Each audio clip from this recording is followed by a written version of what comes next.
Selamat pagi, Bapak Ibu koordinator mata kuliah, pengajar, serta mahasiswa dari semester 1, semester 3, semester 5, dan mungkin juga ada terdiri dari semester 7. Baik, seperti awal semester biasanya setiap kali kita ingin memulai semester baru, kita awali dengan kick off PBML, gitu ya, proses belajar mengajar dan juga project based learning. Nah, ini adalah kick off PBML untuk semester ganjil di tahun ajaran 2025 dan 2026 ya. Saya akan menjelaskan mengenai bagaimana perkuliahan kita nanti akan berlangsung selama satu semester untuk semester 1, semester 3, semester 5 dan juga semester 7 ya. Baik, kita akan coba mulai untuk perkenalan dulu ya. Oke. Kita mulai dari kondisi semester ganjil di tahun ajaran 2005-2026. Di tahun ajaran ini, kita memiliki 4 angkatan. Ada angkatan 2022, 2023, 2024, dan 2025. Ya, di mana terdiri dari 527 mahasiswa. Dari 527 mahasiswa ini, ya,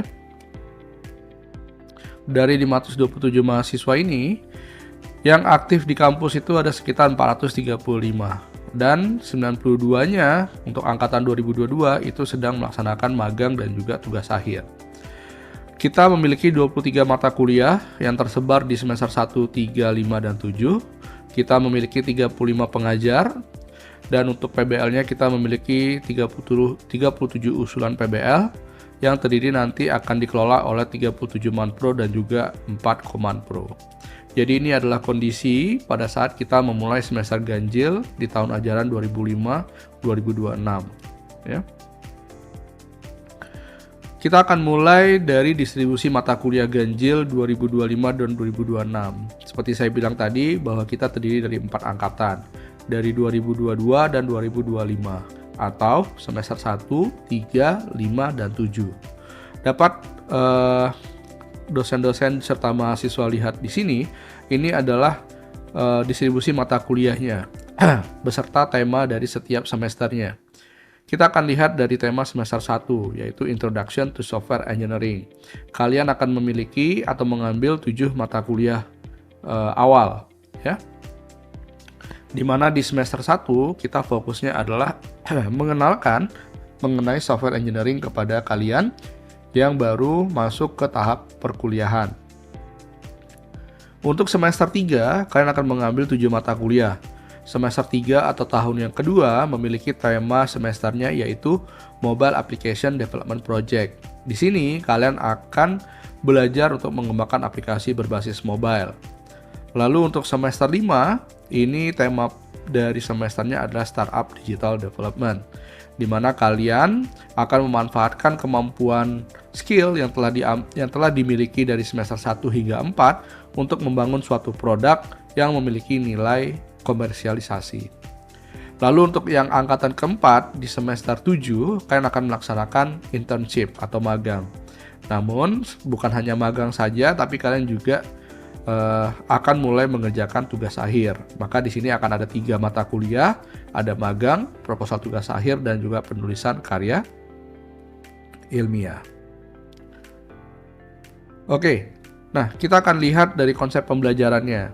Untuk konsep pembelajaran, kita akan selaras dengan pembelajaran yang dilakukan di Politeknik Negeri Batam. Tentu pada saat kalian untuk mahasiswa baru, mungkin sudah dikenalkan bagaimana bahwa Polit Batam itu menggunakan kerangka pembelajaran berbasiskan CDIO ya, di mana pada saat kita mengaplikasikannya kita menggunakan project based learning ya. Untuk mahasiswa semester 3, 5 tentu ini bukan hal baru lagi karena kalian sudah mengalami dari semester 1 dan 2 kemarin. Bahkan semester 5 sudah mengalami dari semester 1, 2, 3 dan 4 ya. Nah, kalau untuk mahasiswa semester 1, kalian juga sudah mulai akan mengerjakan pembelajaran dengan berdasarkan project based learning. Nah, mungkin ruang lingkupnya yang tidak akan sebesar dari semester 3 dan semester kelima ya. Nah, Ini kita akan mulai pengenalan untuk pembelajaran semester 1. Nah, ini adalah pembelajaran yang akan dilakukan di semester 1, di mana kita tetap akan menggunakan PBL, tapi dengan konsep mini. Artinya, belum akan banyak aktivitas-aktivitas seperti PBL yang ada di tahun kedua atau di tahun yang ketiga, atau di semester 3 dan semester 5. Kan tetap akan mengerjakan project, problem, product based learning yang nanti akan dipandu oleh para pengajar yang ada di dalam semester tersebut, ya. Kalian akan tetap mendapatkan tim yang terdiri dari 5-6 orang, serta akan mendapatkan judul permasalahan untuk setiap tim untuk masing-masing timnya. Nah, untuk mata kuliahnya ada pengantar rekayasa perangkat lunak, algoritma, matematika diskrit, analisis, sampai dengan pengantar basis data, serta mata kuliah umum pendidikan agama. Kita akan lihat bahwa setidaknya nanti kan akan mendapatkan pembelajaran teori, pembelajaran praktikum, serta nanti akan dievaluasi, ya, melalui UTS dan juga UAS, atau sekarang namanya ATS dan AAS. Untuk pembelajaran teori, kita sudah sejak beberapa semester menerapkan pembelajaran full daring. Jadi kita menggunakan basisnya adalah online, ya. Baik nanti secara sinkronus melalui Zoom meeting atau juga melalui asinkronus. Asinkronus itu bisa melalui video pembelajaran yang sudah disiapkan oleh dosennya di learning, ya. Sehingga nanti kalian bisa lihat melalui video atau melakukan sesi sinkronus menggunakan Zoom meeting atau platform conference yang lainnya. Biasanya Polybatam selain menggunakan Zoom juga menggunakan Microsoft Teams, ya. Untuk praktikum tetap akan dijadwalkan di lab. Silakan nanti lihat di jadwal perkuliahan. Ini dilaksanakan secara offline di kampus. Ada beberapa praktikum yang berada di lab komputer, ada juga praktikum yang dilaksanakan di workspace seperti itu. Silakan nanti dilihat di jadwal perkuliahannya. Lalu kalau untuk evaluasi, nanti akan ada 2 evaluasi. Yang pertama evaluasi teori, biasanya berupa ujian, baik itu ujian offline atau online, serta juga ada evaluasi asesmen terhadap PBL-nya. Biasanya berupa presentasi, ya, tanya jawab, seperti itu. Jadi setidaknya akan ada 2 evaluasi atau asesmen. Kemudian ini adalah pembelajaran di semester yang pertama. Kalau tadi adalah mata kuliahnya, nah ini adalah bagaimana polanya, ya. Seperti yang tadi saya sudah sampaikan di awal perkuliahan, saya sebutkan bahwa kita menggunakan kerangka pembelajaran framework berbasiskan CDIO, ya. Nah, di sini kan teman-teman mahasiswa bisa lihat di sini ada 3 tahapan dari CDIO yang akan kita laksanakan, yaitu design, implement, dan operate. Cuman kenapa desain hurufnya kecil? Karena tidak semua tahapan desain itu akan dilaksanakan di semester 1, ya. Hanya sedikit yang nantinya akan diterapkan melalui pembelajaran yang memang dibutuhkan untuk membangun aplikasi. Lalu kemudian kalian akan melakukan implement dan kalian akan melakukan operate. Kemudian ini adalah konstruksi produk yang ada di semester 1, ya. Jadi tadi karena memang ada basisnya sudah PBL walaupun mini PBL, maka ini adalah konstruksi produk yang erat kaitannya dengan mata kuliah, ya. Jadi produk-produk atau aplikasi yang dibangun atau judul PBL yang dibangun itu nanti akan terhubung bersama mata kuliahnya. Nah, di sini terlihat ada mata kuliah yang dia di bold atau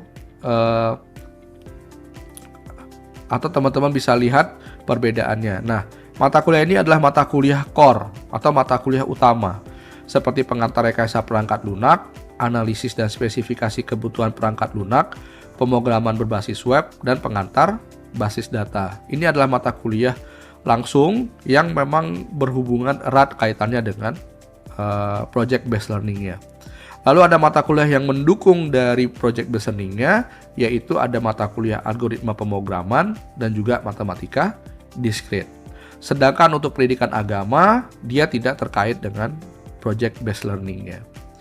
Lalu apa yang mau saya sampaikan di sini adalah bahwa setiap mata kuliah ini akan memiliki yang namanya capaian mata kuliah. Nah, dari capaian mata kuliah tadi memiliki persyaratan minimum untuk setiap usulan atau produk aplikasinya. Nah, ini ada minimum requirement-nya, ya. Dimana kalau untuk pengantar rekayasa perangkat lunak minimal harus menerapkan tahapan-tahapan di dalam pengembangan perangkat lunak yang akan didokumentasikan dan akan dipresentasikan.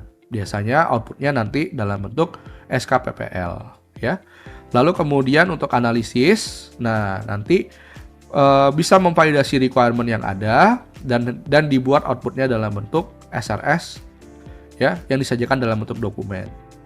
Lalu kalau pemrograman basis web, pengkodean aplikasi berdasarkan requirement yang ada, dan pengantar basis data mampu menyimpan data di dalam basis data yang telah dipelajari yang telah dirancang sesuai dengan IRD atau EERD-nya, ya. Sehingga output dari produk PBL di semester 1 itu adalah aplikasi berbasis web sederhana dengan basis data yang telah mengimplementasikan fungsional yang telah ada, menerapkan dasar-dasar pemrograman dan logika dasar pada aplikasi, dan semuanya itu terdokumentasi pada SKPPL dan juga SRS seperti itu. Jadi outputnya untuk semester 1 sudah jelas. Akan membangun aplikasi berbasis web, ya, yang sudah ditentukan, yang memiliki fungsional-fungsional tertentu, ya, lalu dapat disimpan ke dalam basis data, ya. Lalu produk tersebut atau aplikasi tersebut memiliki dokumentasi dalam bentuk SKPPL dan juga SRS. Oke. Nah, ini adalah contoh judul PBL di semester 1, ya. Contohnya adalah budget body berbasis web atau aplikasi berbasis web yang membantu pengguna untuk kemudian mengelola keuangan pribadi. Dengan aplikasi ini, maka pengguna dapat mencatat pengeluaran dan seterusnya. Nah, aplikasi ini akan kemudian memiliki fitur utama yang sudah disusun. Di mana fitur-fitur ini sudah disusun oleh program studi untuk semester 1. Nah, silakan nanti kemudian mengembangkan fitur-fitur ini berdasarkan dengan bantuan dari mata kuliah yang tersedia. Nah, ini adalah contoh konstruksi produk mata kuliah untuk judul ini. Misalnya, untuk pengantar RPL. Nah, sudah tahu nanti bagaimana tahapan pengembangan perangkat lunaknya, ya, dan seterusnya. Untuk analisis, bisa mematangkan fitur-fitur dari pencatatan pendapatan atau fitur-fitur utama yang ada di dalam aplikasi tersebut. Pemrograman web. Nah, bagaimana mengimplementasikan dalam melakukan pengkodean agar ini bisa sesuai dengan rancangan. Pengantar basis data, maka menyimpan basis data yang sesuai dengan apa yang dirancang oleh IRD-nya, ya, dan seterusnya. Sehingga nanti ujungnya adalah aplikasi yang bisa digunakan. Oke, nah itu adalah pembelajaran kita untuk di semester yang pertama. Nah, untuk di semester yang ketiga, nah ini semester yang ketiga sudah menerapkan hampir semua rangkaian tahapan pada framework CDIO. Nah, untuk di semester yang ketiga, konsep utamanya adalah aplikasi berbasis mobile. Merancang dan membangun aplikasi mobile yang mengintegrasikan antara desain UI UX, ya, ada antarmukanya yang baik, yang sesuai dengan experience, sehingga menjadi produk fungsional yang bisa digunakan. Nah, membangun aplikasi berbasis mobile yang nantinya akan bisa diletakkan pada sebuah arsitektur server modern, ya, dan juga kompleksitas aplikasinya yang dibangun itu memiliki pendekatan berbasiskan pengguna. Jadi, ketika dia dirancang UI UX-nya, itu memang ada proses ketemu atau berorientasikan fokus kepada pengguna.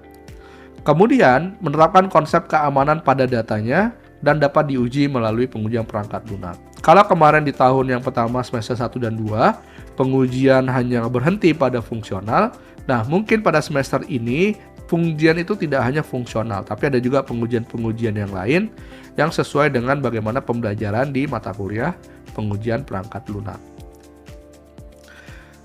Nah, di sini kalian sudah mulai setidaknya akan melakukan tahapan konsif, ya, melakukan analisis kebutuhan bersama-sama bersama para pengusul judulnya atau bersama manajer proyeknya untuk kemudian menemukan apa solusi yang relevan dengan permasalahan tersebut. Lalu melakukan semua tahapan desain, lalu melakukan implement, serta melakukan operate-nya. Ini adalah konstruksi produk di semester yang ketiga, di mana yang mata kuliah utama itu yang di bold, ada IMK, interaksi manusia dan komputer, ada pengujian perangkat lunak, pemrograman perangkat bergerak, keamanan basis data, dan proyek pengembangan aplikasi mobile. Lalu didukung oleh mata kuliah administrasi sistem komputer, serta ada mata kuliah fisika dasar yang dia sifatnya atau keterkaitannya tidak langsung, artinya dia berdiri sendiri, ya. Nah, output produk dari PBL di semester yang ketiga yaitu aplikasi berbasis mobile yang dapat juga diintegrasikan dengan web, ya, atau aplikasi basis web dengan basis data yang memiliki atau yang telah diletakkan pada server yang menerapkan konsep keamanan dasar keamanan data, ya. Kemudian memiliki perancangan desain yang baik secara UI UX yang diuji kemudahan penggunaannya melalui usability, serta pengujian perangkat lunak lainnya yang memastikan bahwa aplikasinya berjalan dengan baik. Nah, jadi lebih kompleks dibandingkan dengan tahun pertama kalian, semester 1 dan 2, ya. Atau sangat berbeda dengan semester 1. Sehingga ibaratnya kalian akan mendapatkan kedalaman lagi ketika kalian mengerjakan PBL di semester yang ke-3. Lalu kita masuk ke dalam semester yang kelima. Nah, semester yang kelima adalah semester bagaimana kalian dirasa sudah matang karena sudah mendapatkan skill mulai dari semester 1, 2, 3, dan 4. Mulai dari bagaimana mengerjakan aplikasi berbasis web, berbasis mobile, dan juga berbasiskan IoT. Maka di semester yang kelima, kalian sudah mulai memikirkan bagaimana membangun sebuah aplikasi yang tidak hanya sekedar aplikasi yang bisa berjalan, tapi aplikasi yang bisa memang menyelesaikan masalah pengguna, ya. Dan bagaimana aplikasi tersebut memang dapat diuji di lingkungan yang lebih besar. Atau mari kita lihat detailnya. Di mana di semester yang kelima, ini adalah langkah awal untuk mahasiswa melakukan proses pendirian startup atau memasarkan produk yang telah berfungsi, ya. Mahasiswa akan mampu mengelola proyek lunak secara kecil, memiliki teknologi yang sesuai dengan berbagai aplikasi, dan memiliki kesadaran akan pemeliharaan perangkat lunak, ya. Kemudian produk diuji langsung di lingkungan yang nyata, berbentuk minimum viable product, ya, dan sudah mendapatkan validasi dari pengguna. Kalau di semester 1, 2, 3, dan 4 peran dari pengguna hanya sebagian di requirement, tapi sekarang tidak. Sekarang mulai bagaimana setelah produk itu jadi dan dia harus divalidasi oleh pengguna. Apakah memang seperti ini dan apakah ini memang sudah menyelesaikan masalah yang dialami oleh pengguna. Dan memang kalau kita lihat semua tahapan dari framework CDIO itu sudah harus dilaksanakan. Customer needs teknologi, technical, penguatan konsep, business plan, itu semua sudah harus kalian lakukan di semester yang ke-5 untuk di bagian konsepnya, ya. Kalau kita lihat dari konstruksi produknya, di sini ada beberapa mata kuliah sama seperti tadi. Yang di bold adalah yang utama. Di sini ada kecerdasan bisnis, pengembangan startup digital, manajemen proyek perangkat lunak, serta proyek inovasi agile, ya. Nah, yang harus kalian pahami adalah lihat dari minimum requirement yang tertera, ya. Di mana aplikasi atau produk yang akan dihasilkan nanti itu setidaknya harus menerapkan apa yang ada di dalam minimum requirement. Contohnya, kecerdasan bisnis. Nah, kalian harus bisa menyajikan data atau hal-hal yang berhubungan dengan pendukung untuk judul PBL-nya kalian. Data-data ini dapat disajikan dalam bentuk visual atau juga dapat dalam bentuk report yang nantinya dapat menjadi latar belakang atau background dari aplikasi yang akan kalian kembangkan. Kalau di semester 1, 2, 3, 4 cuma narasi-narasi aja, maka sekarang harus ada data yang bisa mendukung kenapa sih produk ini itu diperlukan gitu misalnya. Silahkan cari data-datanya, lakukan penggalian data. Nah, nanti belajarlah bagaimana caranya di dalam kecerdasan bisnis. Lalu bagaimana aplikasi atau produk yang dikembangkan ini nanti ke depannya bisa menjadi suatu perusahaan rintisan di bidang teknologi, maka dipelajarilah di dalam mata kuliah pengembangan startup digital. Kalian akan belajar bagaimana landscape dari bisnis digital itu seperti apa. Ya, apa sih yang diperlukan untuk membangun suatu usaha di bidang digital. Serta bagaimana memastikan bahwa produk atau aplikasi yang kalian buat itu nanti memiliki nilai komersialisasi. Nanti dihadirkan dalam bentuk bisnis model canvas-nya, ya. Lalu kemudian bagaimana kalian mengelola aplikasi ini menjadi lebih baik dalam proses atau aktivitasnya, maka kalian akan mendapatkan pengajaran itu di dalam mata kuliah manajemen proyek perangkat lunak. Nah, di sini kalian akan belajar bahwa ternyata untuk membangun aplikasi yang benar-benar bekerja berfungsi dengan baik, butuh perencanaan yang baik dan butuh dijaga aktivitas proyeknya. Nah, kalian akan belajar bagaimana melakukan hal tersebut di dalam MPPL. Dan semua tadi akan dikontrol atau dimonitoring melalui mata kuliah proyek inovasi Agile. Maka bisa disimpulkan output dari produk PBL-nya untuk yang di semester 5 itu adalah aplikasi yang berbasis web atau mobile atau IoT atau kegabungan dari beberapanya yang memiliki potensi untuk dapat dikomersialisasikan, ya. Yang berdasarkan data-data didukung oleh data-data yang mendukung keputusan tersebut. Nah, jadi ada validasinya, ya. Produk disajikan dalam bentuk minimum viable product yang sudah berfungsi dan mendapatkan validasi dari pengguna serta memiliki konsep pengembangan hilirisasi melalui bisnis model canvas-nya, ya. Jadi sudah tahu nih bagaimana atau ujung perencanaan dari si aplikasi yang akan kalian buat. Karena ini tidak hanya akan berhenti pada laptop kalian saja, tapi harus sampai kalian menguji langsung kepada pengguna yang benar-benar membutuhkan aplikasi tersebut. Oke? Kemudian kita akan lihat bahwa untuk di semester yang ketiga dan yang kelima ini memiliki namanya project milestone. Dimana kemarin kalau untuk mahasiswa semester 2 dan 4 udah 2, 4, dan 6 itu juga sudah tahu ya bahwa setiap dari tahapan yang ada di dalam pengembangan PBL-nya itu nanti ada milestone-nya atau output dari setiap tahapannya. Nah, ini saya tampilkan untuk yang semester 3 dan semester 5. Jadi biasanya di dalam pengerjaan PBL-nya itu terdiri dari preparation, design, implement, dan operate. Nah, ada fase-fasenya yang kalian akan lakukan. Mulai dari briefing project sampai ke dengan pengumpulan luaran dan presentasi akhir. Ini adalah timeline-nya, ya. Tahapan preparation itu biasanya sampai ke minggu yang ketiga. Apa milestone yang akan dibuat pada minggu ketiga? Biasanya presentasi rencana kerja. Output dokumennya yaitu berupa rancangan pengembangan proyek atau RPP. Lalu kemudian masuk minggu keempat dan minggu kelima. Outputnya apa nih? Nah, berarti dokumen desainnya sudah jadi.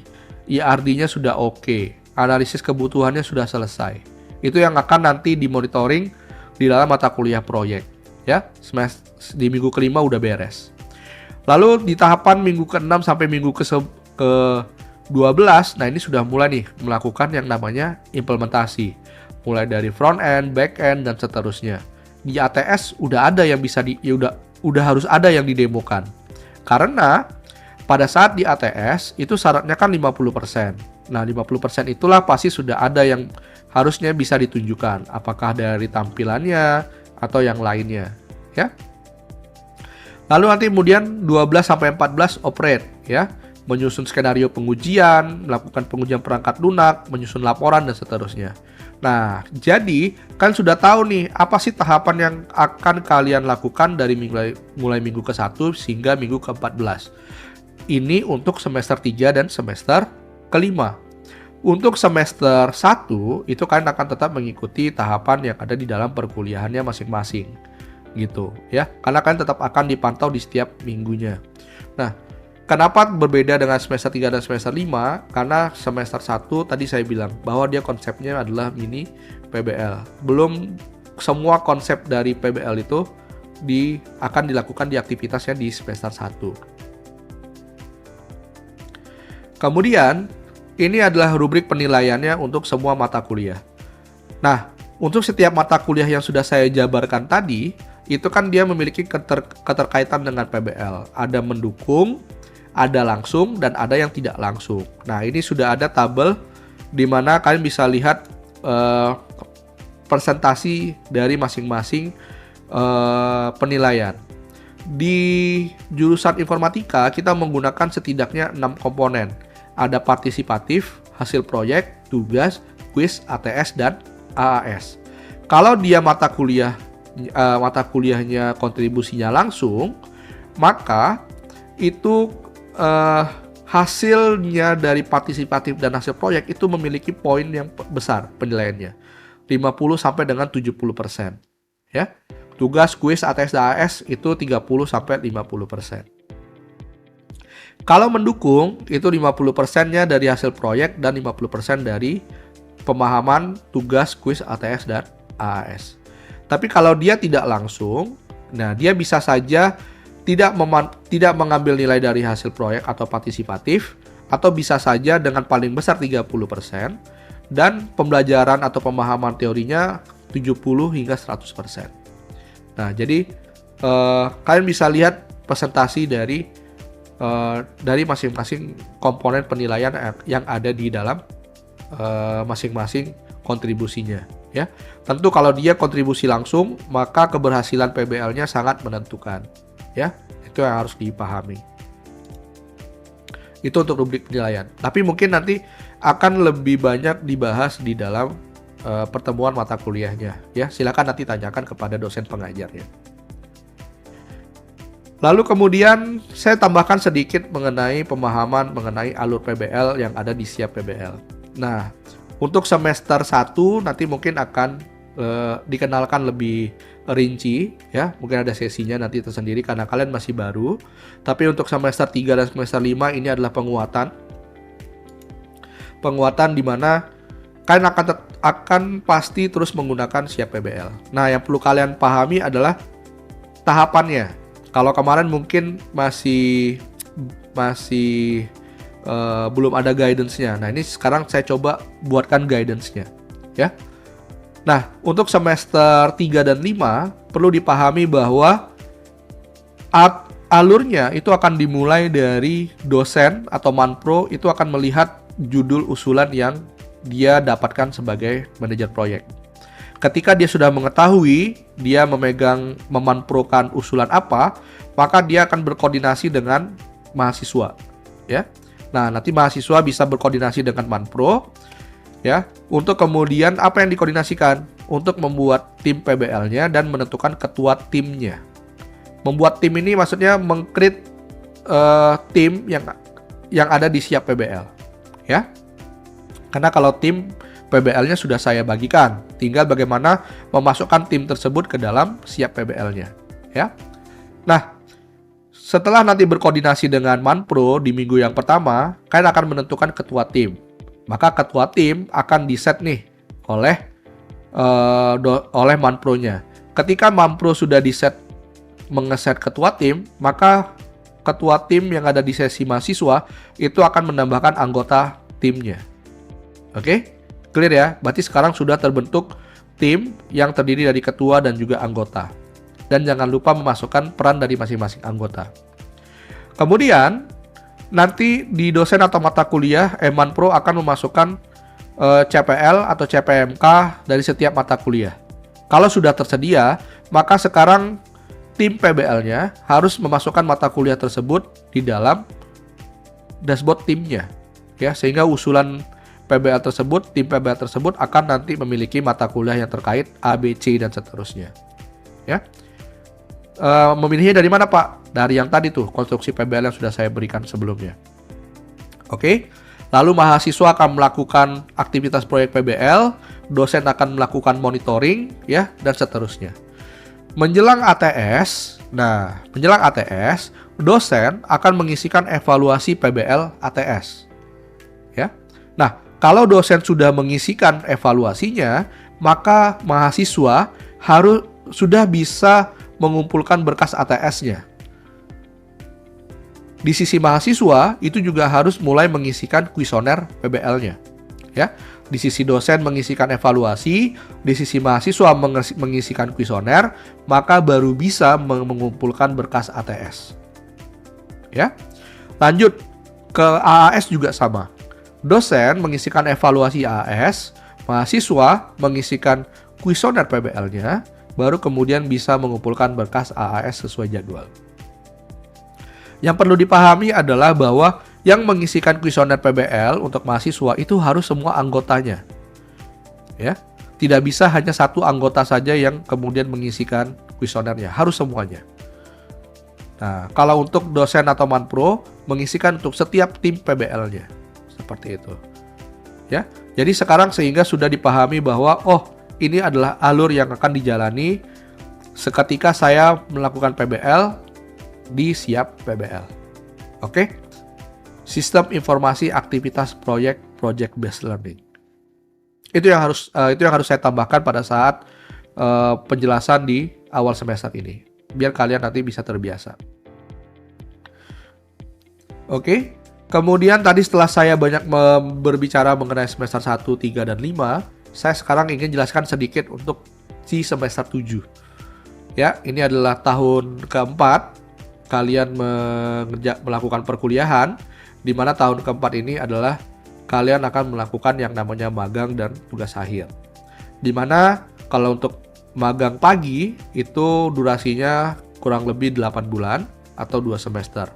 Kalau magang malam itu durasinya 4 bulan atau 1 semester. Ya. Untuk pertanyaan terkait ini nanti mungkin pada saat sesi bersama koordinator magang. Lalu kalian akan melaksanakan tugas akhir, mengerjakan tugas akhir. Nah, di sini yang di-highlight adalah tugas akhir yang ada di dalam program studi TPL itu mencakup pengembangan produk perangkat lunak berbasiskan aplikasi praktis, riset terapan, dan juga serta inovasi, ya, dan seterusnya. Nanti bisa kalian lihat panduan TA TRPL ini, silahkan nanti di-download di sana dan dijadikan bahan diskusi bersama dengan pembimbing. Ya, nanti akan ada penjelasan terpisah mengenai tugas akhir yang ada di program studi TRPL. Karena kalau ditambahin di sini ini akan kepanjangan, ya, seperti itu. Nah, terakhir ini terkait dengan apa yang boleh dilakukan dan tidak boleh dilakukan, ya. Nah, ada setidaknya beberapa hal yang saya highlight yang tolong benar-benar diingat dan dipahami. Ya.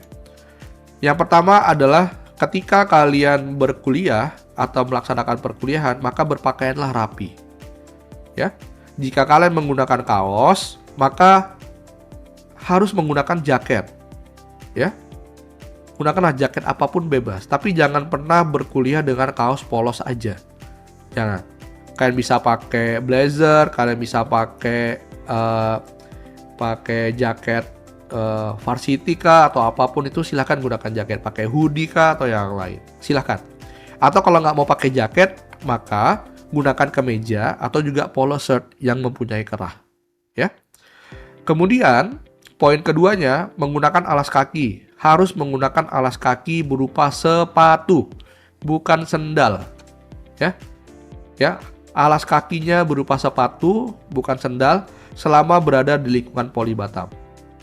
Akan ada punishment bagi yang melanggarnya. Ini juga sudah diumumkan oleh jurusan. Mereka yang tidak menggunakan alas kaki berupa sepatu, maka tidak diizinkan untuk masuk ke lingkungan Poli Batam, kampus, dan tidak akan mendapatkan segala bentuk pelayanan akademik. Yaitu salah satunya tidak akan diizinkan untuk masuk ke kelas. Ya, jadi tolong benar-benar ini dipahami karena ini memang sudah ada di dalam peraturan yang tertulis. Jadi kalau jika melanggar, maka akan ada sanksinya, ya, sudah ada. Nah, kemudian ketika nantinya kalian melakukan praktikum itu di lab, maka jika ingin nantinya izin ke kamar mandi atau ke WC, ya kan? Itu kan sepatunya dilepas tuh kalau di lab. Nah, tolong ke kamar mandinya juga menggunakan alas kaki. Jika ada sendal yang tersedia di sana, silakan gunakan sendal. Kalau sendalnya sudah terpakai semua, maka gunakan sepatu yang tadi kalian gunakan pada saat pergi ke kampus. Ya. Nah, apabila nanti ketahuan sama dosen dan dosennya mencatat nama kalian, maka langsung akan diberikan SP bagi yang melanggar atau surat peringatan. SP ini bahaya. Kalau sudah dapat SP, nanti maka kesempatan dalam mendapatkan beasiswa atau yang lainnya menjadi hilang. Oke? Kemudian yang paling baru adalah kebijakan tidak menggunakan laptop ketika berada di lab komputer. Ya, tanpa seizin dosen atau laboran yang mengajar. Jadi, kalau kalian punya jadwal kuliah yang ada di dalam lab komputer, maka silakan gunakan komputernya. Kalau komputernya bermasalah atau rusak atau yang lainnya dan kalian ingin menggunakan laptop, maka silakan izin dulu kepada dosen atau laboran yang mengajar. Boleh nggak, Pak, Bu, saya menggunakan laptop karena sepertinya komputernya tidak bisa digunakan dan seterusnya. Ya, itu peraturannya. Ya, jadi tolong benar-benar hal ini dipahami, dicermati, diingat, ya, atau bahkan ini di screenshot dijadikan wallpaper. Oke? Nah, kemudian ini adalah kalender akademik untuk di semester ganjil 25-26. Awal perkuliahan kita di 1 September. Minggu pengganti kita di 14 dan 18 Oktober. Di asesmen tengah semester kita di 21 Oktober dan sampai 1 November. Lalu minggu pengganti pra-AS kita ada di 23 Desember sampai 3 Januari. Lalu asesmen akhir semester kita ada di 6 dan 17 Januari 2026. Kalender ini itu bisa kalian download di learningif.polibatam.ac.id. Itu nanti di halaman depan paling pertama kali sebelum login itu ada tuh di sana. Silakan download nanti di sana. Ya. Lalu ini adalah link-link penting. Nah, jadi pastikan kalian ingat link-link ini. Yang pertama terkait dengan segala aktivitas proyek PBL. Itu kita berada di pbl.polibatam.ac.id. Kemudian website jurusan kita ada di if.polibatam. Lalu website Prodi TRPL itu berada di dalam web if-nya dengan / teknologi rekayasa perangkat lunak. Lalu sistem informasi layanan mahasiswa SILAM itu di sim.polibatam.ac.id untuk melakukan pengambilan KRS dan segala macamnya. Lalu kemudian learning kita ada di learning-if.polibatam.ac.id. Lalu ada WhatsApp call center juga untuk TU. Ya, silakan nanti dicatat. Dan yang paling baru adalah pengajuan izin perkuliahan. Nah, ini untuk semester ganjil 25-26. Jadi kalau yang kemarin punya link yang semester sebelumnya, itu sudah tidak dipakai. Kita sudah menggunakan link yang baru, ya, yang ada di sini. Jadi silakan nanti diingat. Oke, itu saja. Saya harap perkuliahan pertama bagi semester 1 bisa berjalan dengan baik. Dan perkuliahan di semester 3 dan 5 berjalan dengan baik daripada semester sebelumnya. Dan bagi semester 7 bisa melaksanakan magang serta bisa menyusun tugas akhir sesuai timeline dan tepat waktu lulusnya. Oke, itu saja. Apabila nanti masih ada pertanyaan atau hal yang lainnya, silahkan nanti tanyakan kepada makul proyeknya. Untuk semester 1 makul proyeknya berada di pengantar RPL, semester 3 berada di proyek pengembangan aplikasi mobile, dan semester 5 berada di proyek pengembangan proyek inovasi agile. Lalu semester 7 nanti bisa berkoordinasi dengan koordinator TA atau juga koordinator magang. Oke, itu aja yang bisa dapat saya sampaikan. Mohon maaf jika kepanjangan. Saya harap kita bisa melewati semester ganjil 25-26 ini dengan baik. Oke, selamat pagi semuanya.